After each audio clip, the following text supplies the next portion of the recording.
You say you got fascinated with the single string when you were 9 years old. Yeah.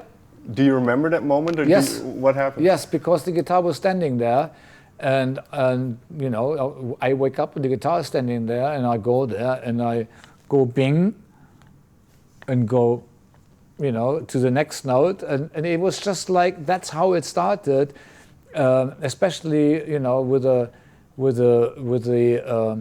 you know, being so interested in music anyway, and hearing the hit parade every night in the radio.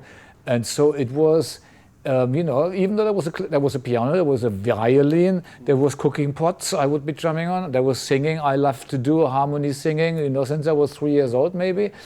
But the guitar associated with the music that we were listening on the radio to, and you know, of course, never understanding lyrics. So lyrics were always taboo. There was no lyrics ever, ever. Not even when I was 17, there was no lyrics, and so it was always sound and always the single string. And I was, you know, I would be going guitar hunting when I was 14, you know, to festivals, 15 years old, to see if I can see a new great guitarist, and basically I was in love with, you know, Jeff Beck, Jimmy Page, Eric Clapton, Leslie West, Rory Gallagher, Johnny Winter, you know, all the late 60s guitarists, you know, all the great ones, you know, they I couldn't get enough of, you know. And then, you know, 17 years old, I understood that, you know, that I would prefer to, from this point on, to show how I see it. In other words, I kind of understood that in every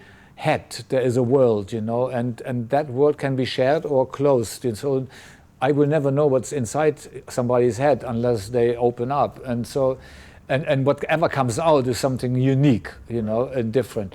And so I did that, and I call that, you know, fresh colors. Like it comes from the inside of my world, and it's like a kaleidoscope, you know, infinite. And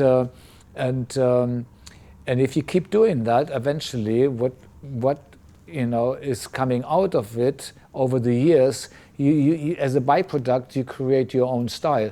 And then also by not listening to music, because the brain is a sponge, it immediately, you know, absorbs everything, and you copy automatically if you like it or not. And so you don't get really consumed, and you keep fresh, you know, in a certain way that may have not been that easy if you consume on a daily basis. So I'm a creator. I knew, you know, it's good to stick with one thing and not mixing it all up, and so that was for me a way to do it.